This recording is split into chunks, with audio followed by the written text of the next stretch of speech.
પ્રભુ શ્રી રામની અયોધ્યામાં નવનિર્મિત રામ મંદિરમાં 22 જાન્યુઆરીના રોજ શ્રી રામલલ્લાની પુનઃ પ્રાણ પ્રતિષ્ઠા કરવામાં આવશે, જેના માટે દેશના 31 પંડિતોને નિમંત્રણ આપવામાં આવ્યું છે, જેમાં વડોદરાના યજુર્વેદના આચાર્ય ભાલચંદ્ર શ્રીકૃષ્ણ અયોધ્યામાં ભગવાન શ્રી રામની પ્રાણ પ્રતિષ્ઠા મહોત્સવમાં તેઓને પણ આમંત્રણ આપવામાં આવ્યું છે।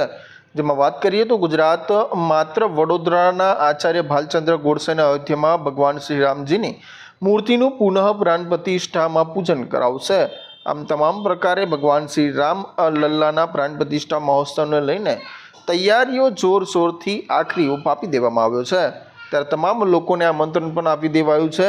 ત્યારે વડોદરાના શ્રી ભાલચંદ્ર ગોડસે જેઓ આ મહોત્સવના સાક્ષી બનશે, ત્યારે તેઓ વૈદિક મંત્રોચ્ચાર સાથે પૂજન કરાવશે। આજરોજ સનાતન હિન્દુ રાષ્ટ્ર સંગઠન પાદરાના કાર્યકર્તાઓ દ્વારા ત્રિવેદાચાર્ય ભાલચંદ્ર ગોડસેને શુભકામનાઓ પાઠવવામાં આવી હતી। ત્યારે સંગઠનના તમામ કાર્યકર્તાઓ તેઓને મળવા પણ પહોંચ્યા હતા। ત્યારે સનાતન હિન્દુ રાષ્ટ્ર સંગઠન દ્વારા તેઓને ફોટો ફ્રેમ અર્પણ કરી સન્માનિત કરવામાં આવ્યા હતા। સનાતન હિન્દુ રાષ્ટ્ર સંગઠન પાદરાના તમામ કાર્યકર્તાઓએ આશીર્વાદ પણ મેળવ્યા હતા, જેમાં મોટી સંખ્યામાં કાર્યકર્તાઓ સહિત તમામ લોકો ઉપસ્થિત રહ્યા હતા।